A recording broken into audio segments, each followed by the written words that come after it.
besties, I know it's been a minute and I am glad to be here sharing with you once again. So let's get right into it. Also, before we do that, do want to show your girls some love and support by subscribing, liking, and dropping a comment. I really appreciate that. So, in today's video, we are going to be talking about how to properly communicate your needs to your partner in such a way that you both love and support each other the way you individually need. We all know that communication is the make or break of any relationship, whether being family, friends, or in the context of this video, romantic partners. So it's very important that we learn how to communicate our needs effectively. And I'm very much simultaneously giving myself this advice because I know that I am nowhere perfect in this regard. I have done a lot of reflecting and I have learned a lot of important life lessons that I think we can all learn from. I'm sure you think I'm A1 at this, but life is all about counting evolution. So let's get into it. Before we actually get into the communication piece, it is important that you establish yourself as a high value person in your relationship. When you know your value, right, it's a lot easier for you to identify your needs based on the boundaries and the standard of treatment that you have set for yourself. So if you're now entering a relationship and you've been in it for a while now, the key to establishing yourself as a high value person is to move like you know it. Now, when the person does something nice for you, whatever that will mean to you, it could be a nice gesture, it could be a compliment. It's important that you are authentically appreciative, but also don't go overboard and start acting like this is the first time you've been treated with some sort of human decency and respect. Even if it's true, I understand that the dating world can be rough. So for now, just fake it till you make it. Act like this is the norm. So avoid certain things like, wow, nobody has ever opened the door for me before.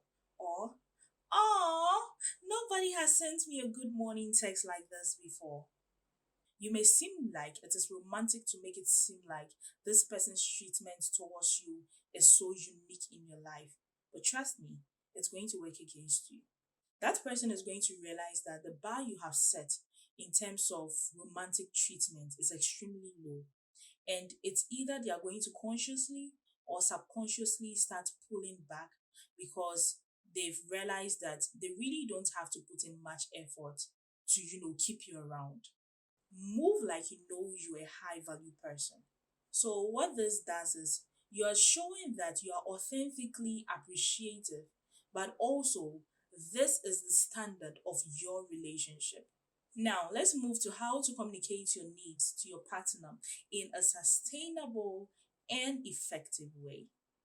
At this point, it is important to take some personal time to visualize how you see your relationship being at its best. Now, it all comes back to how you communicate this to your partner. So it's very important that you don't go to your partner with a general accusatorial statement.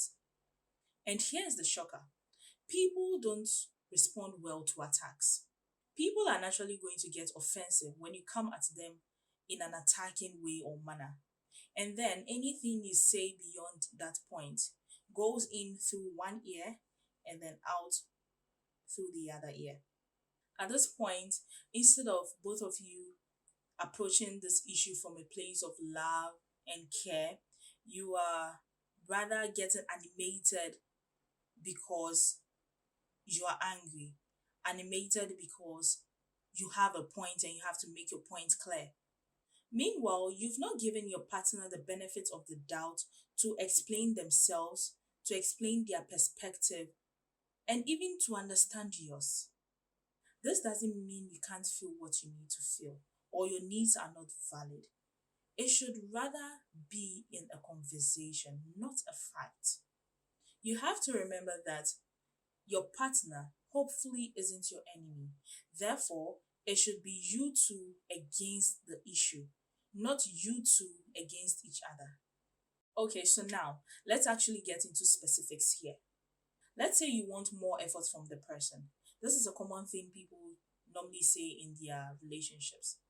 Well, first, you have to identify what more effort means to you. Is it a phone call in the evening? Is it spending one on one time with your partner without phone distractions? Is it your partner helping you in the kitchen or helping you out with dinner? The list goes on and on and on. I think that you need to get more granular and specific with men. This being that men and women typically express their emotions and communicate their emotions differently. Men typically need a practical approach. So tell me why you're upset or dissatisfied, and tell me how I can fix it.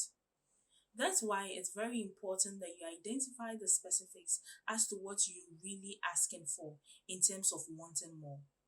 It's very funny on how we tend to have a very romantic size view of our partner should know us and just fix it.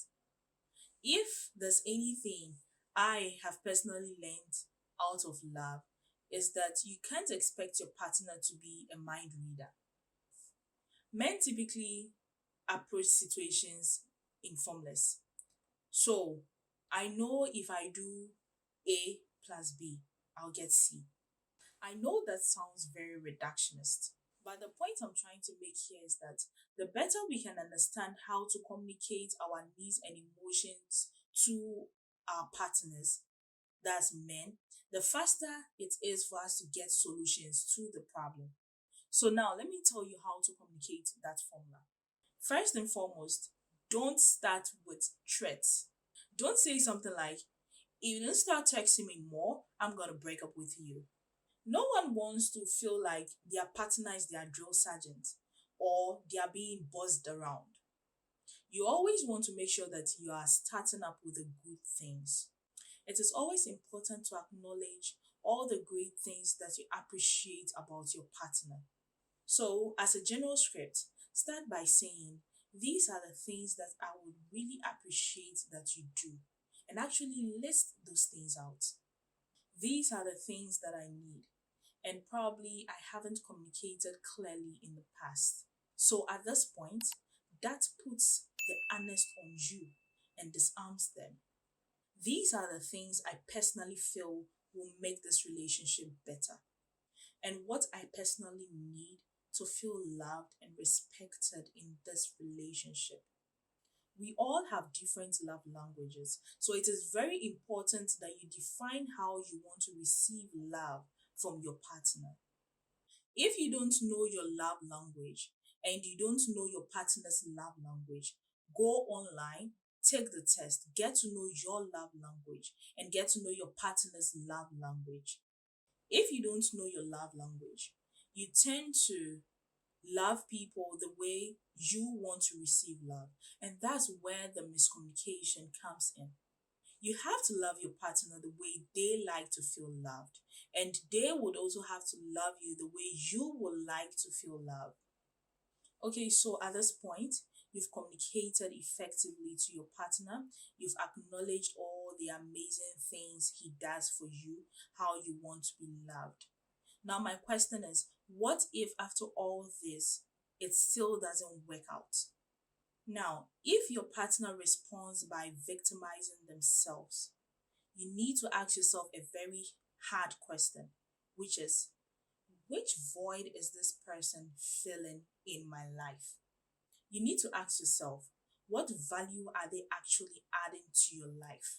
Sadly, a lot of people are willing to stay in such bad relationships because they just can't stand the thought of being alone.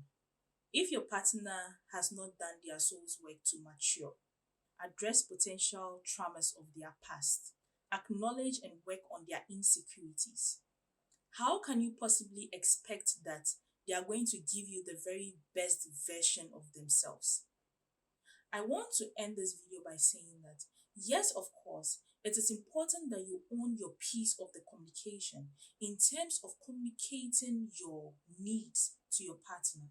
But also, maybe you're with someone who is actually incapable of loving you the way you are supposed to be loved. It's better to acknowledge that now than to stay with someone who doesn't make you feel the best version of yourself just because you're scared to be alone. That's all for today's video. Make sure you support by subscribing, liking, and dropping a comment. Until we meet again in my next video, it is bye.